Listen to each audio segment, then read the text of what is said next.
दोस्तों, हर इंसान अपने जीवन को दो ढंग से जीता है। एक ढंग तो ये कि जो हमारे पास है उसमें ही खुश रहना, और दूसरा ढंग ये कि जो हमारे पास नहीं है उसके लिए दुखी होना।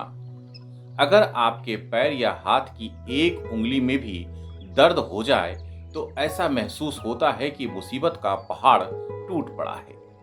लगता है कि उंगली ठीक हो जाए तो सब सुख मिल जाएंगे, लेकिन जब उंगली ठीक भी हो जाती है तो कोई सुख नहीं मिलता। दिलचस्प ये कि एक उंगली का दर्द हमें दुखी कर देता है, लेकिन जब बीसों उंगली में किसी में भी दर्द नहीं होता है तो भी हमें कोई सुख नहीं मिलता है। दरअसल जो नहीं है या जिसकी कमी है उसके लिए तो हम दुखी और परेशान होते हैं, लेकिन जो उपलब्ध है उससे सुखी या आनंदित नहीं होते।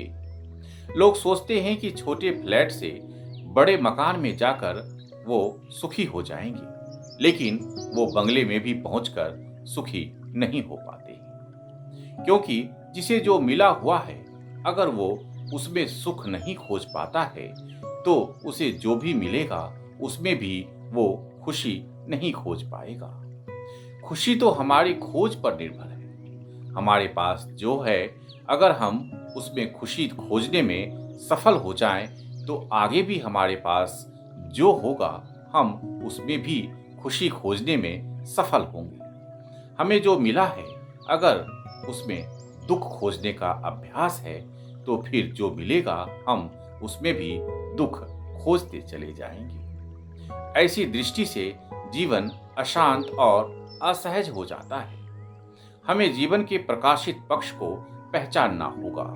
अब तक हमने अंधकारपूर्ण पक्ष में ही जीना सीखा है। जहां फूल के साथ कांटे भी हैं वहां हम सिर्फ कांटों को ही देख पा रहे हैं और फूलों पर नजर ही नहीं पड़ रही, तो फिर कोई क्या कर सकेगा।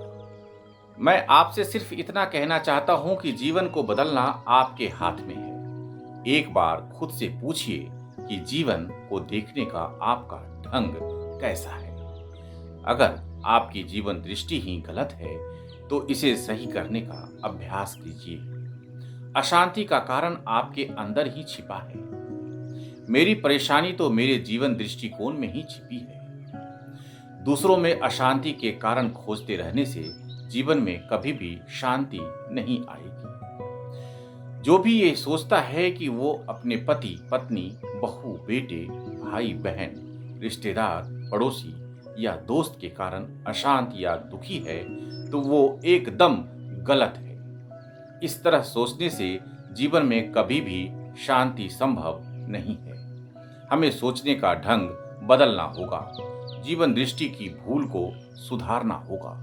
फिर तो वही बच्चे, वही परिवार, वही पड़ोसी और वही दोस्त आपके सुख के कारण बन जाएंगे। दृष्टिकोण के बदलते ही जहां सब नरक था वहां सब स्वर्ग हो जाता है। जो जीवन को ठीक से देख लेता है वो स्वर्ग में होता है, और जो गलत ढंग से देखता है वो नरक में होता है। तो आज बस इतना ही। मैं अद्वैत आपको और आपके अंदर के परमात्मा को प्रणाम करता हूँ। आपके परिजनों की खुशियों के लिए प्रार्थना करता हूँ। जय भारत, जय सनातन।